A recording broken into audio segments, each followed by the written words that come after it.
Well. Hiya. Hiya. Hiya. Hiya. That's not how we start this show. I'm getting to be predictable. I'm looking at the chat, and Christopher Smith, who knows all the cues, says, well, hello there, of course. So yeah, hiya, let's change it up. But seriously, folks, well, hello there. Friends, lovers, thank you for joining us. This is 5 Minutes with Robert and Amy Nasir on this challenging, most challenging of all Sundays, July 14th, 2024, the 196th day of this, your best year yet. Best year for all of us except maybe the former president. Okay, we'll get into that a little bit later. You have 170 days left to make this your best year if it's not already. 164 days until Christmas, 109 until Halloween. Because if I don't say that, I know somebody's going to ask.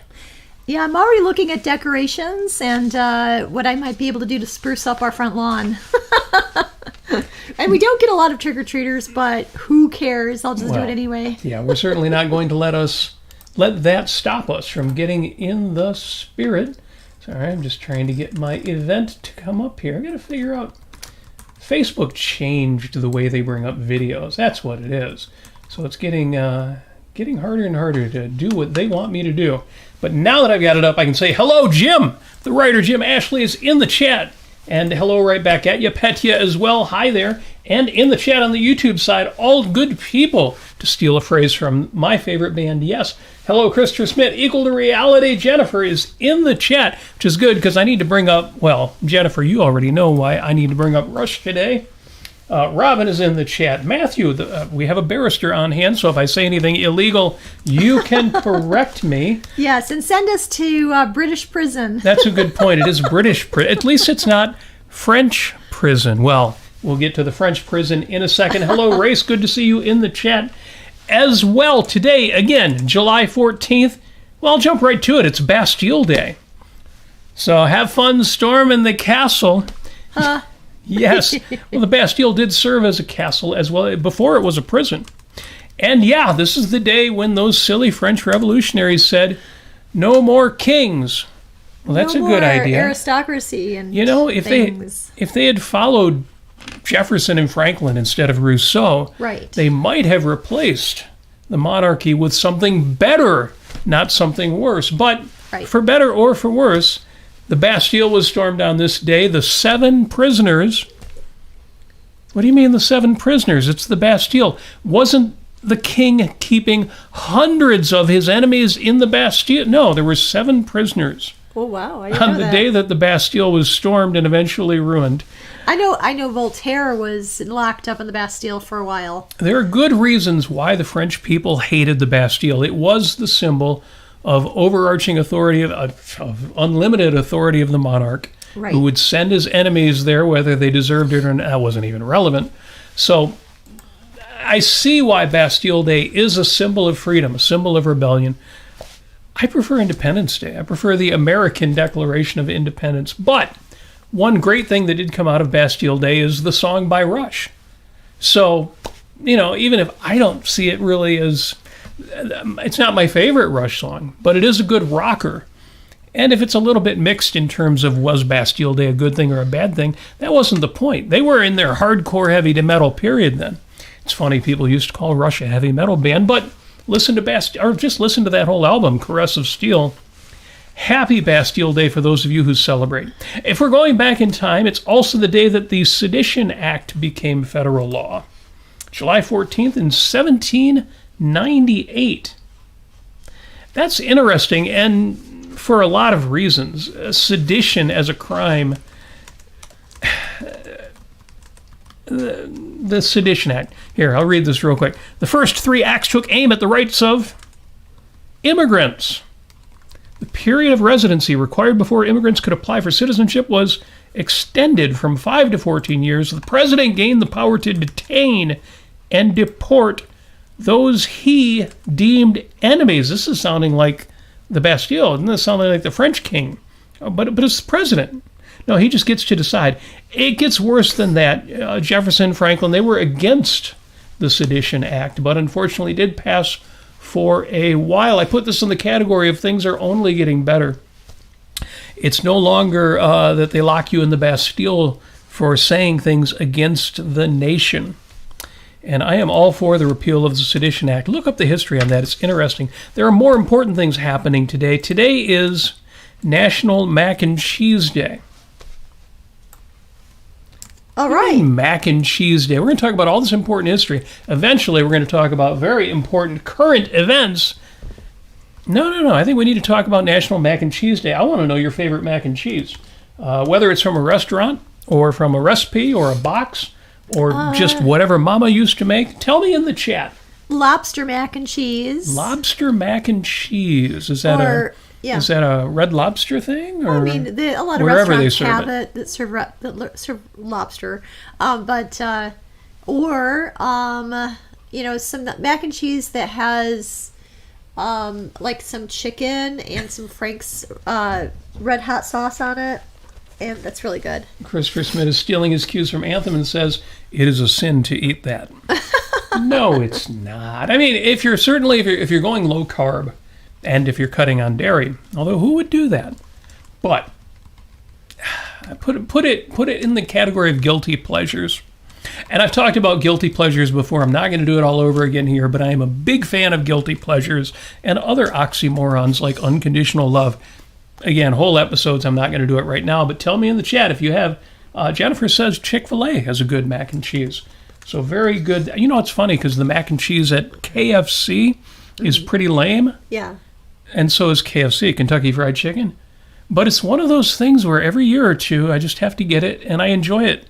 And then I don't want it for 2 more years. Right. Well, it's sort of like the box Kraft mac and cheese. Yeah. Kraft dinner. Yeah. You know?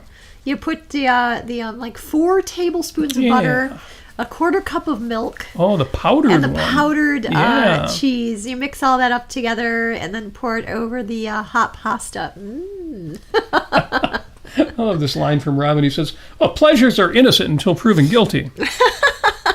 I am all for that. And Dale asks, well, then what about, how about lobster ravioli? Oh, sure. Would you go for that? That sounds great, yeah. I think lobster with anything fairly rich is going to be a good thing. Right. Yeah, this probably got some dairy in it, the lobster ravioli. Yeah, I have to go to Mitchell's for that. Heavy cream or things like that, Parmesan. Yeah. Do you remember when, it's a whole category, do you remember there were restaurants that were good when you were young? And then you got older and you found out they weren't that good. And some of them actually declined, but most of them, no, you just learned what better food was like. Yeah. Because I immediately think Red Lobster. I still like Red Lobster. Hey. Well, I put that in the category of guilty pleasures. Well, I think of White Castle. Yeah, White Castles. That's not even real food, but they're so good. Once every 5 years. Yeah, one time I was, when I was a kid, I ate like 8 of them in one sitting. Yeah. Yeah, Jennifer says Velveeta has a boxed one. Yeah, I like and they were bought by Kraft, so it's basically the same goo. But yeah, the Kraft Deluxe.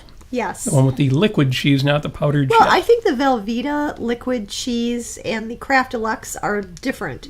Well, the Kraft one is a little sharper.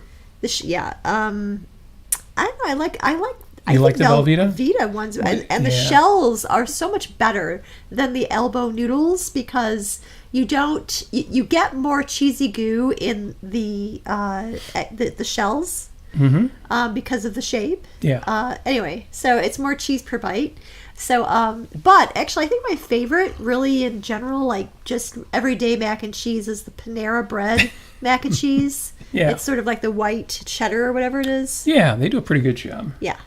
Yeah. Speaking of real restaurants versus, what we thought was good, Ray says Chinese restaurant versus P.F. Chang's. P.F. Chang's is kind of fun in a sort of Cheesecake Factory kind of way. It's quirky, but yes, you can do better than that, certainly. Dale says, is Taco Bell? Best thing about KFC, I assume he's talking about the macaroni and cheese, and he says, is Taco Bell is frequently there too. Taco Bell, I used to love. It was one of my favorites. Teenage kid, I think my record was eating 8 regular tacos in one sitting, something like that. And I don't know, I haven't been at Taco Bell in years now. When was the last time we were at a Taco Bell? In forever. I guess we're due. We're due to go back. I will take Dale's comment as a vote of confidence that we need to get our Okay, Taco Bell, I used to like the bean burritos. I think then they changed their formula for it or something. But yeah, they were really good. Yeah. But Grace wants to know if either of us have had poutine. I have. It's basically it's Canadian fries with gravy on fries it. And gravy? And cheese curds. And cheese curds. Yeah. As soon as you say curds, it sounds unappetizing. I know they sound like cheese turds, but or just curdled, like I know, like it's gone bad, like curds and whey, like ooh, yeah. It's so what Muffet eats. I'll go on with the chat, but I wrap that up real quick. Say happy Mac and Cheese Days. It's also, this is a weird one, but I have to bring it up. It's National Break Free from the Big 3 Day. I put a link to that in the chat. It turns out that's a new one. It's only been out for 4 years. And it looks like it was sponsored by the small cellular service companies. I assumed break free from the big 3 was, Ford, Chrysler, GM.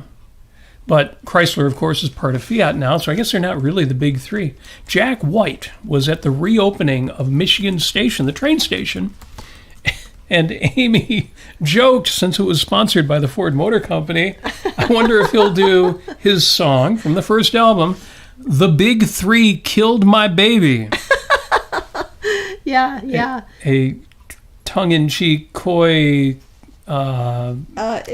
protest against planned obsolescence and, cars that aren't as safe as they could be.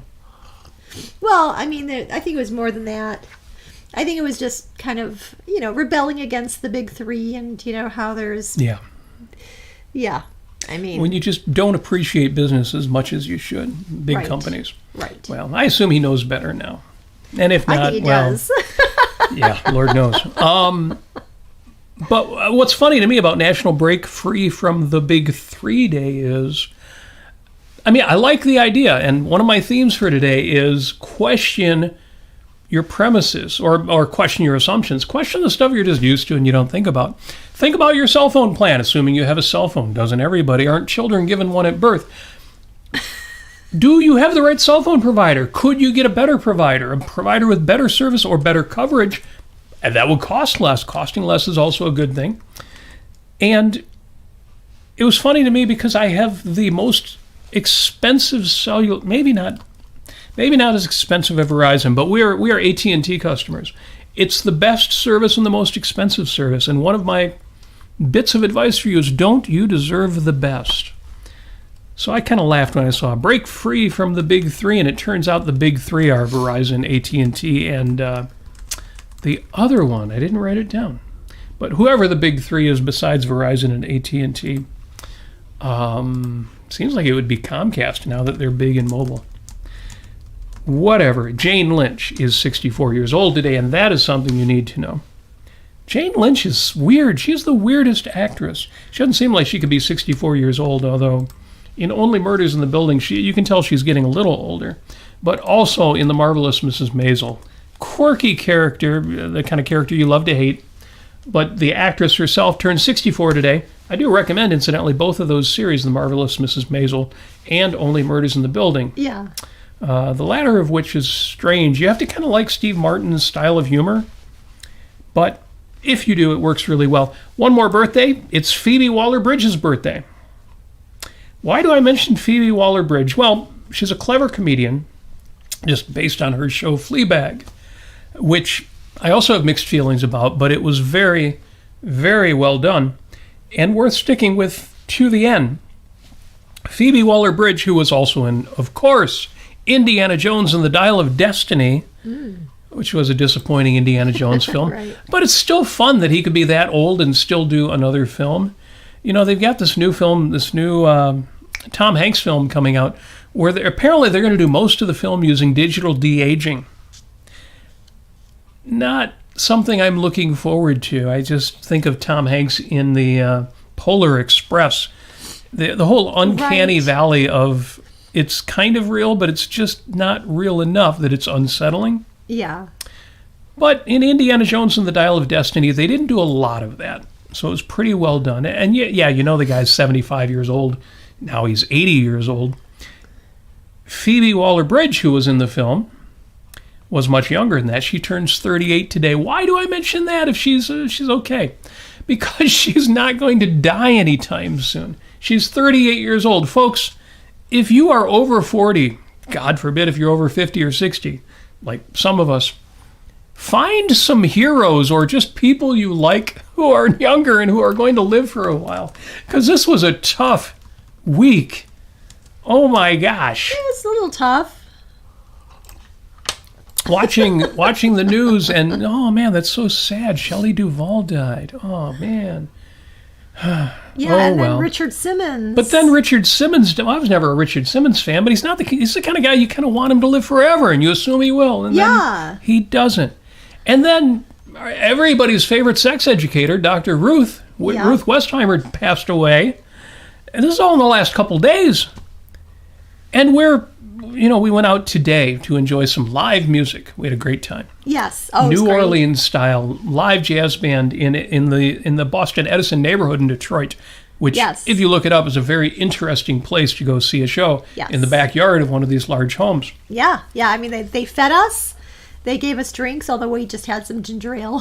And I'm on the way there, and what does the news tell me? As I'm on my way to this adorable, charming, fun event, Shannon Doherty died. It's like, what the hell? Why is everybody dying this week? Right. Well, somebody tried to off the ex-president this week. Folks, happy birthday, Phoebe Waller-Bridge, and find yourself some heroes or stars or boyhood crushes or whoever, people that are younger. It's getting sad, and I know this is a thing about getting older. And, with my life expectancy, I'll probably be around another 40, 50 years, I'm sure, but the older you get, you just got to get used to it.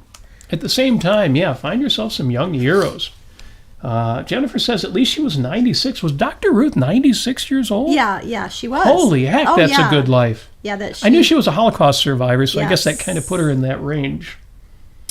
Yes. Yeah, and then now Shannon Doherty, she was young, 50? Young in her 50s, somewhere in the 50s, but she had probably about 10 years ago, she had breast cancer. Right. And then it recurred. Yeah. So, and then she found that it metastasized to her brain, and she actually interviewed about it.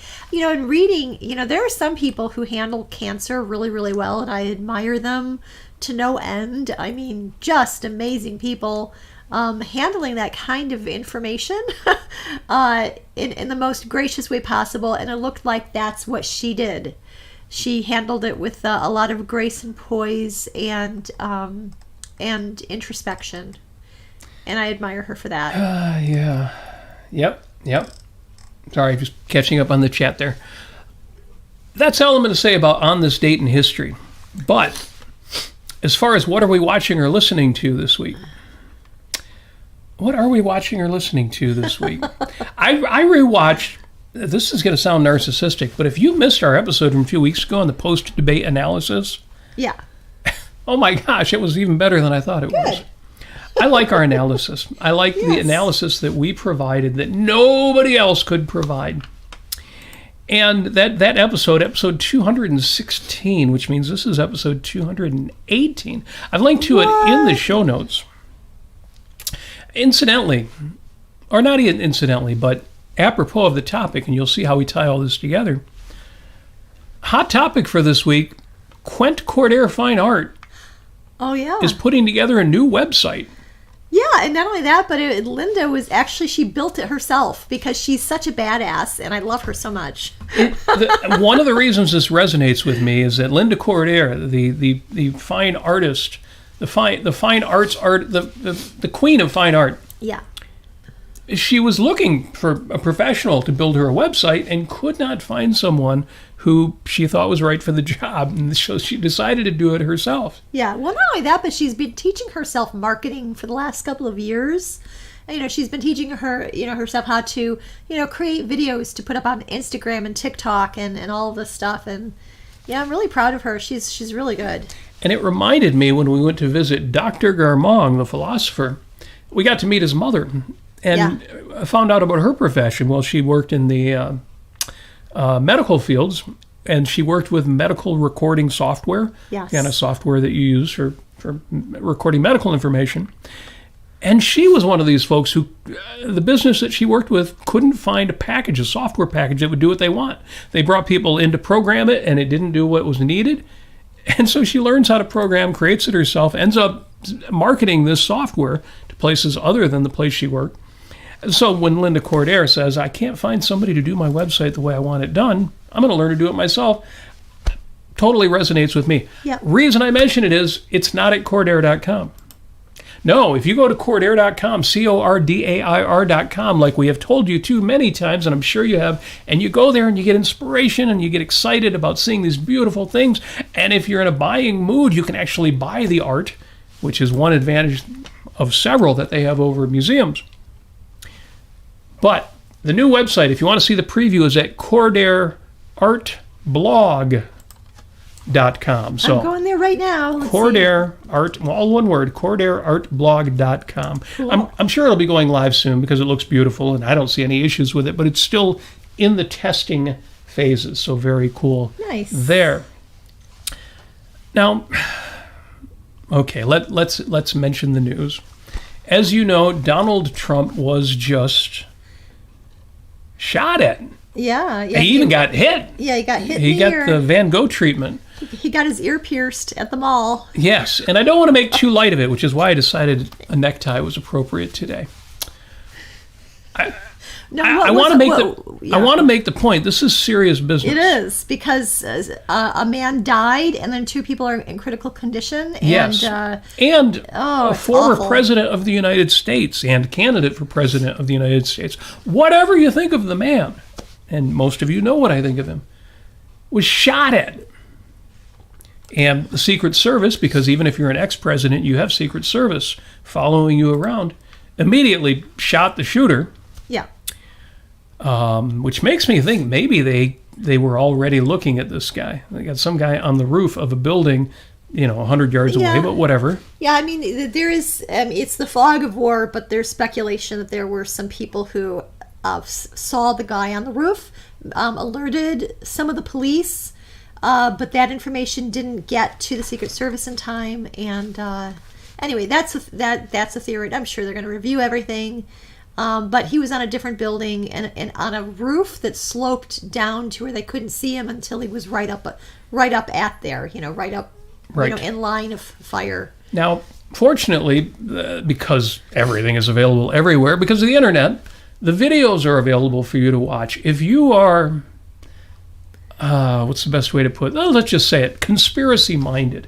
If you are somebody who thinks whatever the media is feeding me is wrong and I need to make up my own story about what really happened, watch the videos, and everything happened pretty much exactly the way it appears to have happened.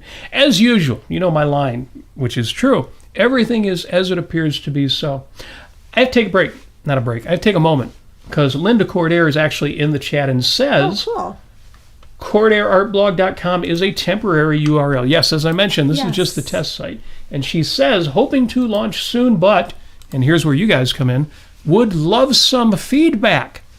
So yes, by all means, go to the temporary updated website, give her feedback on it. If there are things you like about it, things you don't like, or things that are difficult to navigate, ways in which something appears differently than you think it should appear, whatever it is, let Linda Cordair know.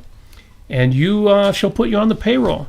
No, I'm kidding. But well, I gotta say, I'm looking at it right now, and Linda, if you're listening, I'll just say the one suggestion that I have, if you can. So you have to scroll halfway down the page to see a video. I would put that video right up on top. I would put it, right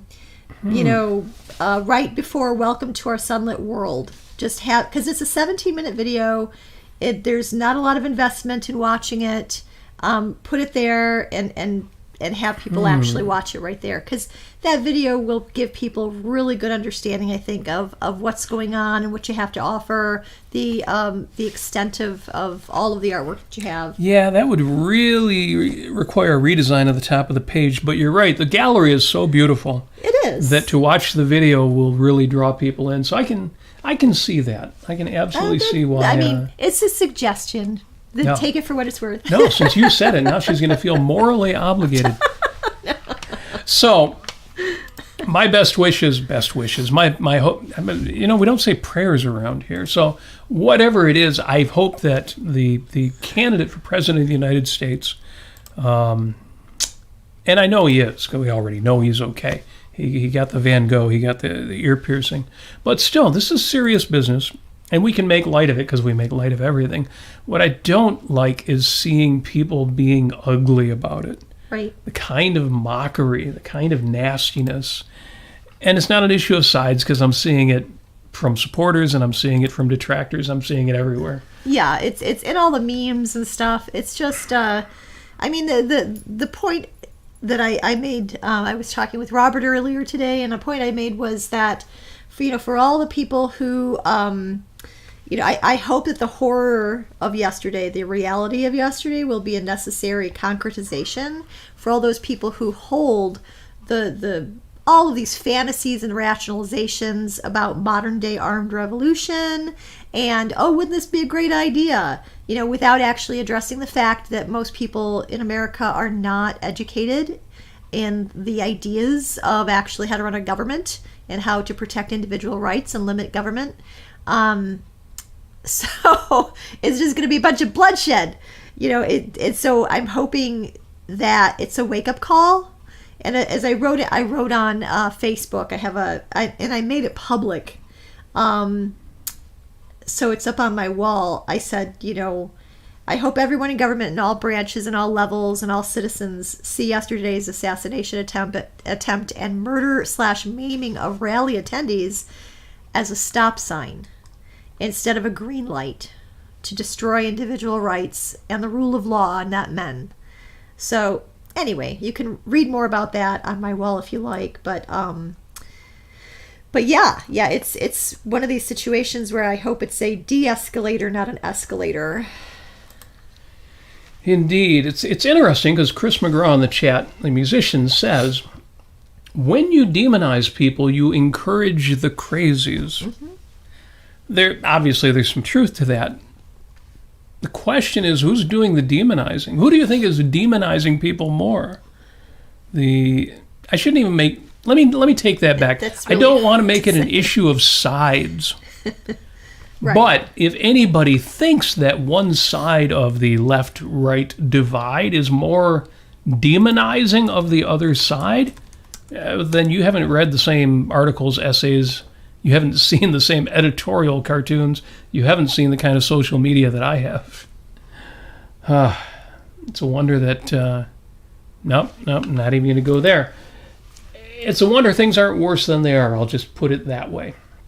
But you're absolutely right. When you demonize people, you encourage the crazies. Absolutely. And Jim says, I'm hoping Donald Trump is going to say some words about the person who died taking a bullet that was meant for Trump. But I'm not expecting it. Well, I wouldn't say that. Trump can be... I don't know if gracious is the right word. He can be clever in regard to this kind of issue. He can be clever. Yeah. Ugh. No, I'm not going to pick on Trump as much as I usually do today. The man was shot at. Jeez, that's just unacceptable. Well, I'll share with you a little bit more what I said. So on my wall, for those of you who are not on Facebook, because some people are saying they can't see what I put there. Okay. Hoping all Americans are coming to terms with the fact that only violence is violence. Words are not violence, and silence is definitely not violence. Being free to think and speak your thoughts is what protects us all from a world of violence. I hope the people who consider themselves left accept this and drop the idea that words are somehow violence or that another's words are directly responsible for death or suicide. Free speech must be protected, lest we all descend into brutality.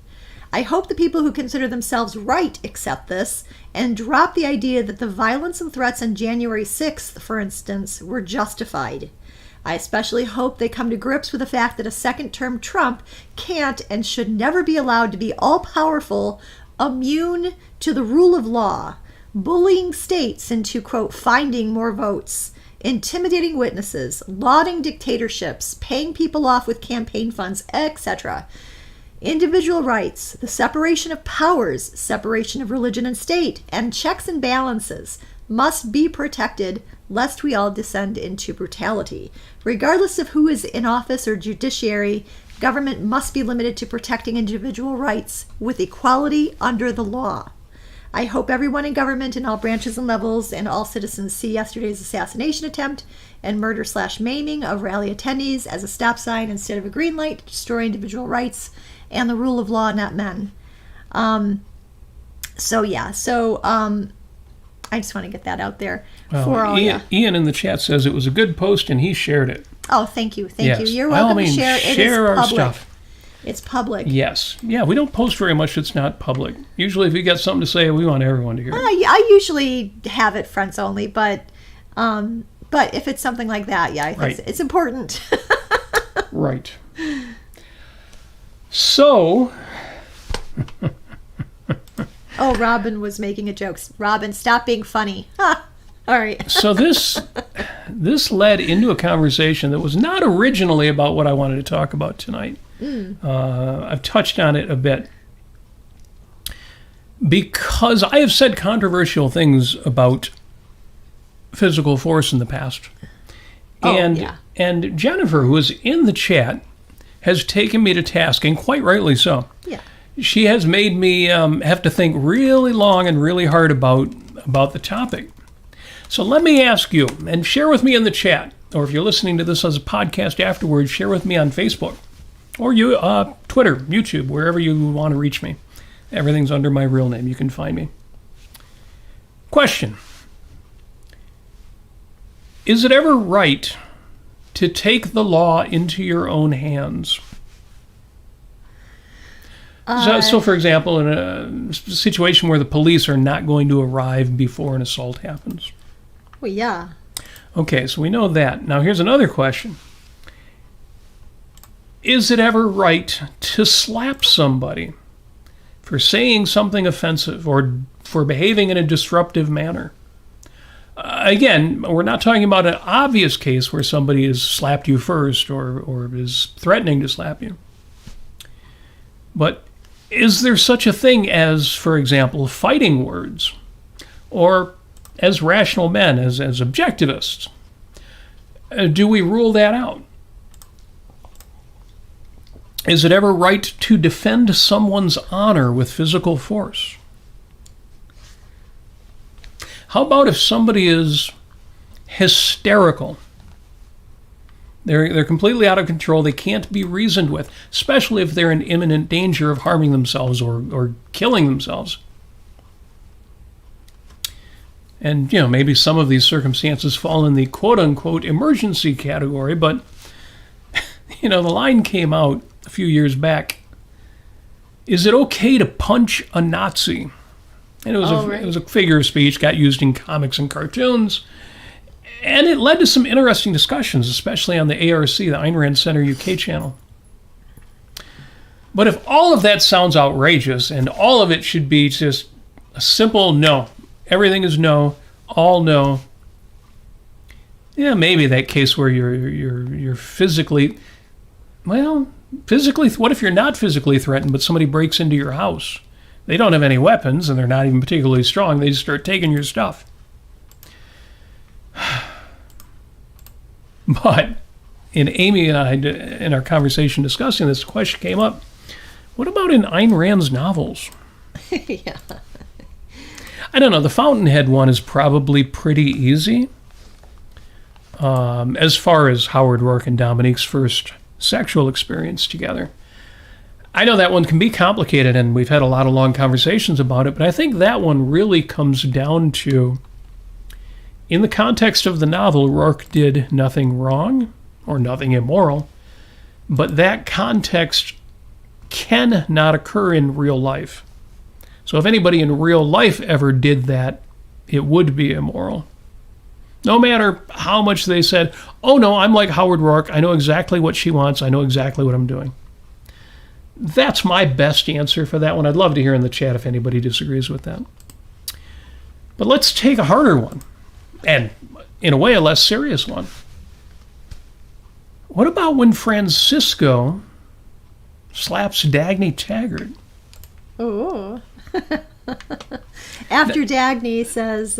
she's saying, I don't understand it. The other kids in school, I have no problem getting A's, but it seems like they don't like me because I get all A's. And then she says to Francisco, do you suppose I should try to get D's for a change and become the most popular girl in school?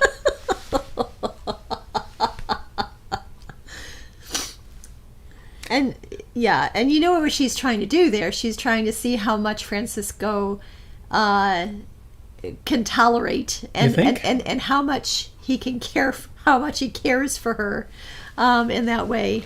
She's taunting him with the fact that he already knows how virtuous she is. But she's definitely teasing him. I don't know if I'd say she's testing him, but... It's blasphemous to say what she's saying. But it is all in fun, and she knows it. And so what does he do? He slaps her, and to the point where her mouth is bloodied, and I forget exactly how it went from there. But Francisco takes a cloth, tries to wipe it up. She says, no, leave it. I like it. She likes the taste of the blood in her mouth. Well, I mean, she likes his reaction to her when she said that. And when her mother asks later what happened, she lies about it. Was she immoral for being dishonest to her mother? No. She lies about it because it's too precious a secret. That's right. But was Francisco immoral for slapping Dagny in Atlas Shrugged? Well, can I just reveal the principle that I think of that is part of all this? Yes, please. The principle is that if you, even if you're in a situation where you are justified in terms of self-defense, or somebody is harassing you or getting in your face, you can't shake them if you're walking down the street and they're just constantly yelling, whatever, and you haul off and punch them. You're going to have to be realistic about the situation and realize that there might be consequences to meet after you initiate force in that way. You can certainly make an argument about, you were defending yourself. You thought that you were under threat. This person is constantly stalking you. Yeah. You can prove that in a court of law, of course, but whatever it is, if somebody actually insults you or insults something precious of yours or whatever it may be, and you haul off and punch them or slap them, you're going to have to realistically, realize to yourself before you do it, I might be getting in trouble with the law here. And I'm going to have to pay my consequences. So is it rational all the time? Maybe, maybe not. It's very contextual. But yeah. Yes. Jennifer says, that's different if they are following and harassing you, I would say. Yeah, but even if they don't touch you, if they're just taunting, if they won't go away. Right. Arguably, and I think that point's been made pretty well, if they just won't leave you alone, that is itself an indirect form of force, in that no physical action can stop that from happening. There's nothing you can do but take some specific action. Right, and does that present a clear and present danger to yourself? Yeah. I mean, yeah. And Jennifer says, yeah, she thinks Will Smith was wrong. Of course, Will Smith was wrong in slapping Chris Rock. Christopher says, I throw myself at the mercy of the court. I said before, and we talked about this in emergency situations, consider the ethics of emergencies. Your child is starving to death, and the only way you can get him some food is to break a window and steal a loaf of bread. Say, who could imagine that? The test of an honest man isn't whether he's willing to break the window. The test of the honest man is he willing to break the window and suffer the consequences of his action? Is he willing to make that exception and then say, yes, I did the thing, and if there are consequences, I'll take those consequences. So if somebody is insulting my wife and I slap him, I will take the consequences of that. And if he presses charges for assault and I have to pay him a penalty or get a felon, whatever it is. Well, you'd be slapping him after I slapped him. That's true. Amy, you wouldn't even we talked about this before. Amy won't let me slap anyone. And I might be, myself. I might be getting to the age where that's not wise anyway. those Jordan Peterson memes going around where, the only good man is a dangerous man, who's got it under control. But if you're not dangerous, you're bad and you're a threat to society. And I'm a dangerous female lobster. And the obvious counterexample of that are children or even the elderly. Is like, those aren't real men. The elderly men aren't, even if, through no fault of their own, they can't beat young guys up anymore. It's so ridiculous. Oof, yes. But was Francisco immoral? I think there are cases to be made in which fighting is not immoral. Right. What if he Robin asks, what if he challenges you to a duel? But I may be wrong on this. I think I draw my line at a duel. and the Trump shooting is exactly the right time for Jennifer to have brought this up, because I'm thinking, if I go out there and say, well, there may be contexts in which you should take action, which, if you go back in time and shoot Hitler, that's what you should do. There are no easy answers to this one, but I am certainly rethinking it, reconsidering it. There's some interesting comments I'm seeing here on the Facebook side of things, because yes. Jim had mentioned, incidentally, he was hoping Donald Trump would say some words. Pettia says he actually extended his condolences to the family of the person that lost his or her life, which is good. That's good to see. And Chris confirms, second or third sentence in his statement was, most importantly, I wish to extend my condolences to the family. So, very good. Steve Patton's in the chat and says, I have seen it written in many forms, but tend to find my own words most clear. Evil only sees itself in others. That's why vampires have no reflection. Well, that's they're saying well written, and it is. Although they're saying your post is well written, so I'm not sure what's well written. But Steve, you're right. And it's you see that in fiction, you see that in novels, this idea that evil can't see itself, and goes back to the discussion we had last week, the idea that nobody is an evil person in their own eyes, and right. Heinlein and Hanlon both had great quotes about that. What was it? Chris says, I got slapped extremely hard once for kissing the wrong girl. Someone afterwards told me, "Oh, that's assault, bro."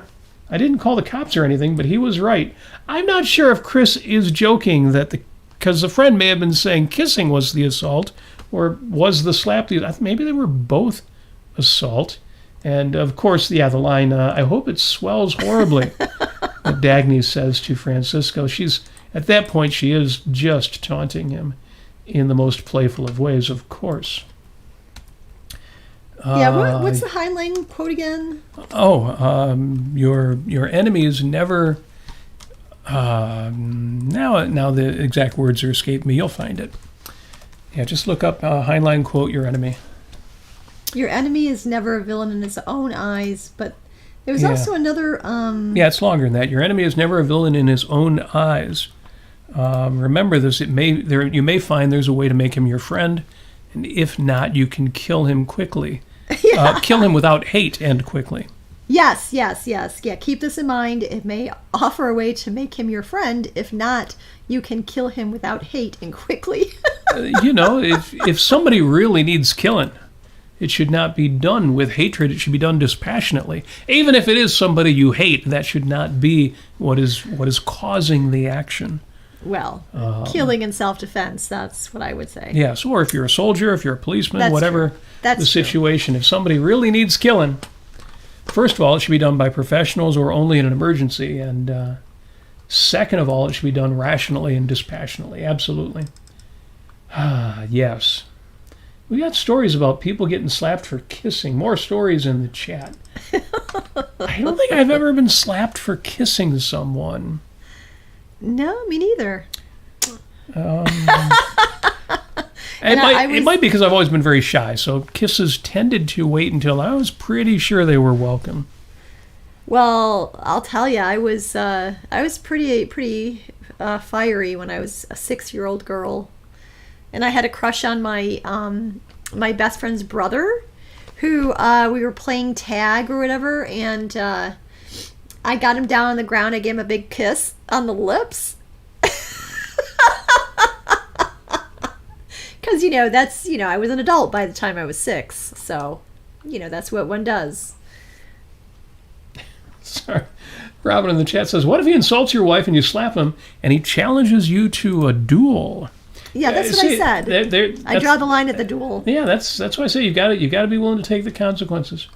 Take that risk. And Jennifer, who I know does not advocate force even in the kind of situation I'm talking about, says, well, Mina hits me with her paw all the time. So call the police. Yeah. Or, at least denounce her for immorality. Absolutely. Put up a webpage denouncing her. That's just unacceptable. Sorry. Oh, that's a broader context that I just said. Okay.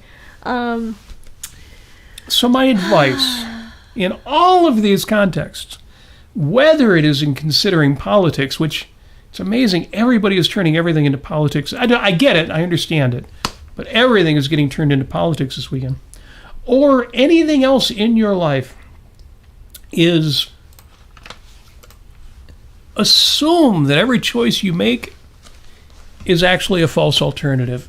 And what I mean by that is, if you're deciding, well, who am I going to vote for? I mean, we all know Trump's going to win now. This incident ensures that he will win the election. It was already obvious he was going to win anyway. But if you're deciding who to vote for, or if you're deciding what to do for the day, or am I too sick to go into work? If you're deciding anything, figure out what your alternatives are and then ask yourself, wait a minute. What if there's another alternative? What if there's another way to do this? What if there's a possibility I didn't consider? James Valiant was on Michael Leibowitz's podcast. I do recommend that. But it was interesting because he discussed the benefits and hazards of... Now all the Ayn Rand fans there, all of the objectivists out there are already thinking, oh, objectivism. Because there was, of course, by Nathaniel Branden on the benefits and hazards of objectivism, and it was just ugly. It was just him whining about Ayn Rand made people mean. Ayn Rand ruins people's lives. She ruined my life. Tiny violins. Mixed in with, I really admire her. I still love a lot of what she did. Anyway, no. The talk with Leibowitz and Valiant was the benefits and hazards of Nathaniel Branden and Nathaniel Branden's writings, and they talked about his books. And one of the things that came up, and one of the good things that Branden had suggested that people do, is sentence completion exercises.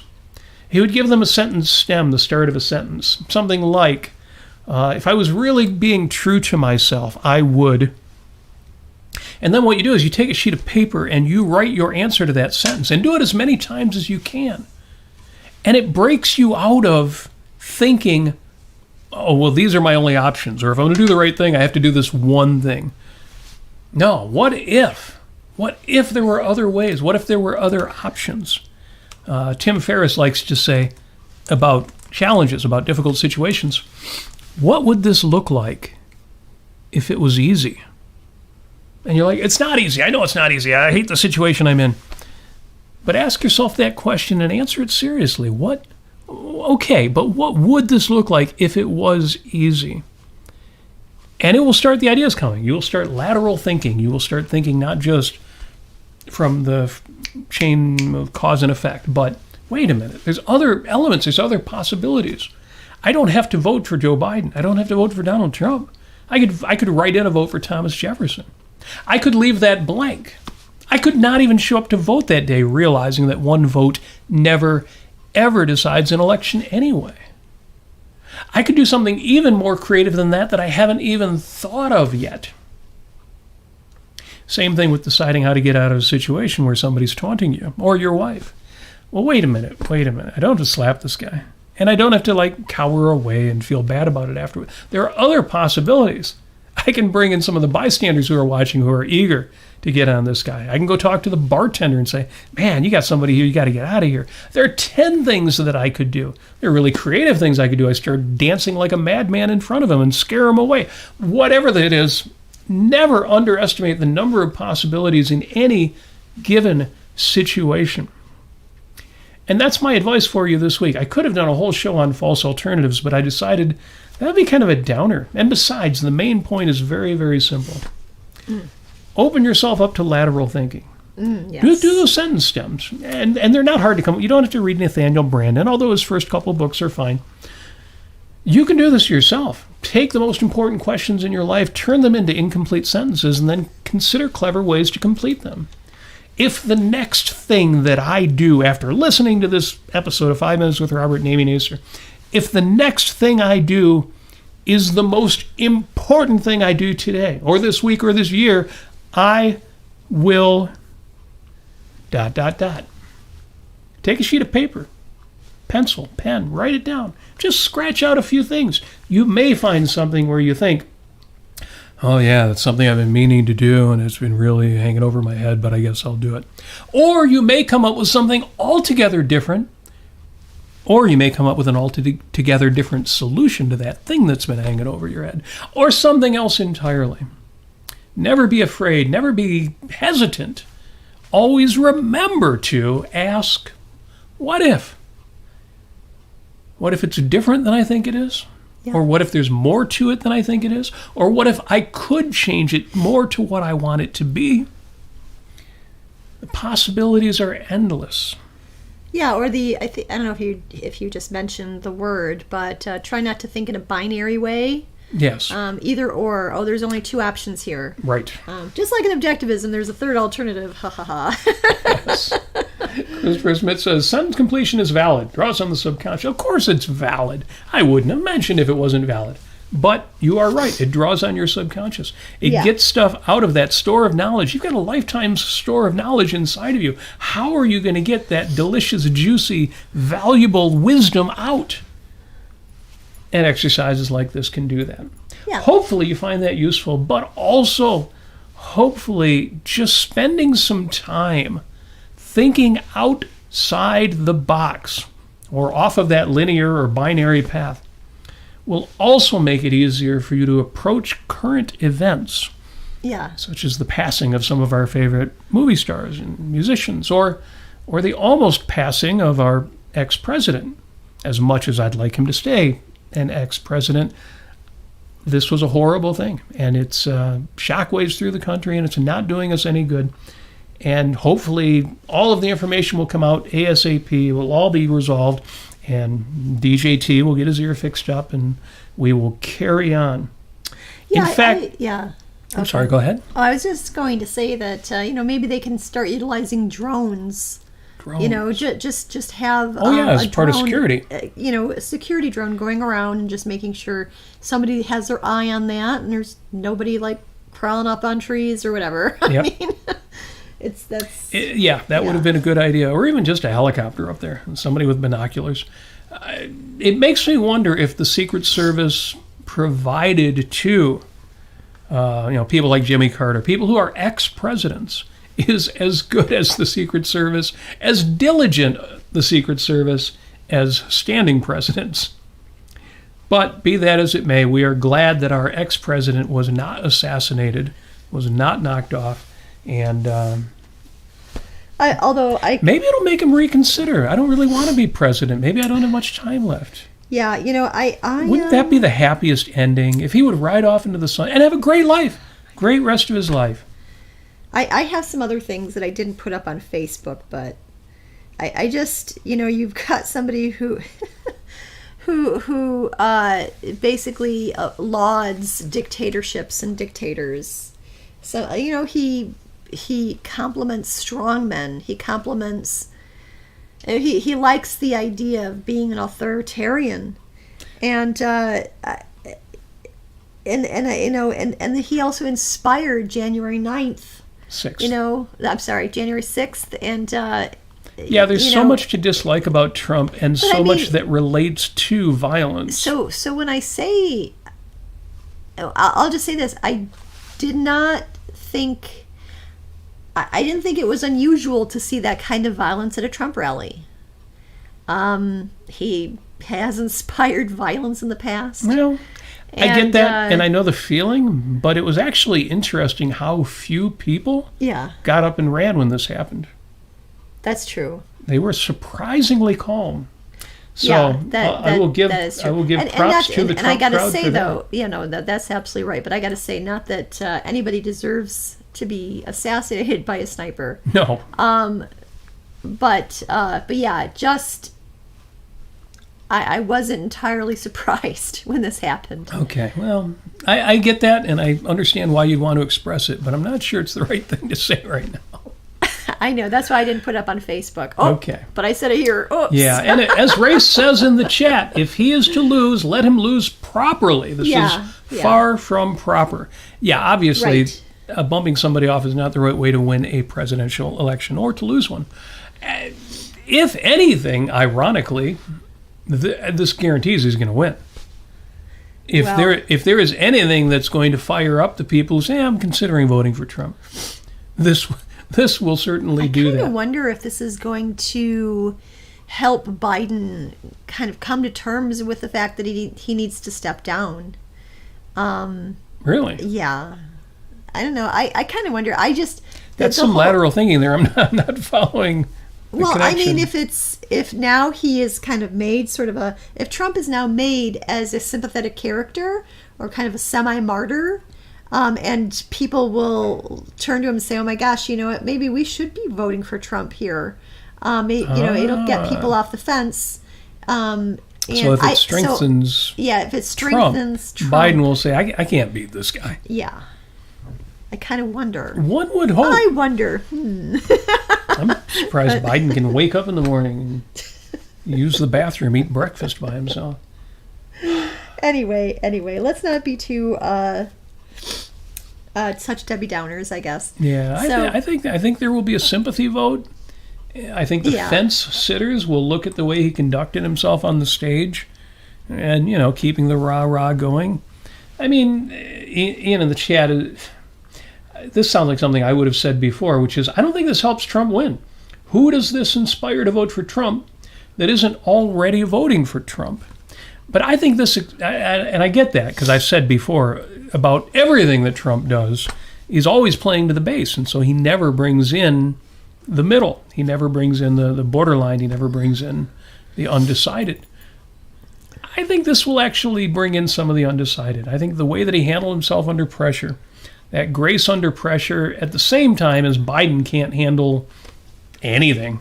We'll see. I'll be curious to see. I will be curious to see some of the better polls over the next week or two. Right. And how that's going to play out. But I'll tell you this, and this is one of the things I mentioned during our June 30th episode on the post-debate analysis. Whoever the next president is, we will get through it. We will survive that. In fact, my Post-it note for the day. Oh, you mean we'll survive that? Well, if you want the whole story, you got to listen to that episode again. My Post-it note for the day, because I always put up a Post-it note to remind myself of things that I needed to be reminded of, or that, whoops, sorry about that. Just put the title card back up. To remind myself of things that I already know, but need to be reminded of. Well, my Post-it note for the week, again, we're coming back from a New Orleans-style jazz swing concert, so I didn't have a lot of time for notes, but my note for the week says, Jennifer will recognize the paper here, this too shall pass. Yes, it's those cute Post-it notes you gave me. Thank you again for that. Amy and I think they are adorable. This too shall pass. We will get through this, just like Trump actually got through that event. We will get through the next presidency. Frankly, I'm thinking it's going to be harder for me to survive the election season than it is going to be to survive the presidency the next 4 years. But my other Post-it note, if that one is too woo for you, I made another one for the people who want something a little harder edged, or at least a little better justified. This one here says, nothing lasts forever. We hate the fact that our heroes, our movie stars, our singers, our musicians, our sports figures are dying before we want them to. We hate the fact that, well, nothing lasts forever. But I can tell you this, whoever is elected president in November, and I know our European friends are only tangentially concerned about this, but whoever it is, 4 years from now, they'll be gone, because it would be a second term either for Biden or for Trump. I guess if Biden bows out, whoever he brings in might last longer than that. But all of the things that are driving me to distraction, that are driving me nuts these days, They have a finite life. So all I need to do, all you need to do is, well, is live longer than 4 years and 4 months, and you will see the end of this too. And yeah, some damage will be done. But some damage was done over the last 4 years, and the 4 before that, and we did get through it. There are fences to mend, things to repair, and ways in which we've had to protect ourselves from the impact of all of that, but we did. And we got through it, and we will get through this. Yeah. Yes, absolutely. And bunnies. Oh, man, I've been seeing the bunnies. Go on my Facebook wall. Pictures of bunnies. Amazing. Yeah, there's been actually, we are seeing concrete signs, evidence that bunnies are preparing to take over the world. They're evolving. They see they're having conferences amongst each other. You don't many usually bunnies see that. getting together and having bunny keynote speakers and everything. I mean, they're even booking hotels. I mean, it's pretty amazing. Bunnies tend to be solitary, very individualistic. And sometimes in mating season you'll see 2 of them, but no, I saw the board of directors of bunnies getting together outside. They realize that, human beings need a little helping hand, and they're going to come on in and they're going to help out and run the world. Yes. So, folks, thank you for joining us. Again, remember, this too shall pass, and also remember, I should have a post-it note that says it, remember in any challenge, mental, physical, life, whatever, ask yourself, what if? What if everything could be different than the way I'm looking at it right now? Because it can. I know you can make that happen because you are marvelous. You're brilliant thinkers out there. I see it in the chat. I see it in your social media posts. And besides, why would you be watching a show like this if you weren't the best audience in podcasting? Thank you for joining us. We're glad you're here. We're glad you came. We're going to wrap it up now. I'm not even going to push our Patreon or PayPal. No, you're not going to even talk about how I'm not people going to tell can you. contribute. I'm not going to tell you to go to robertnasir.com and find those links to contribute to the show. I'm not even going to do that this time. I'm not going to tell you that those of you who already contribute to the show keep the lights on and keep our hearts pumping. Gratitude is... No, I'm not going to mention that at all. I'm just going to say... We are wishing you an outstanding week. We will see you in 7 days when we do this all over again, but entirely differently. And until then, we wish you all the success that you so richly deserve. All of the happiness, all of the joy, and all of the clever, creative thinking. Yes. And on the emotional side of things, well, we wish you love.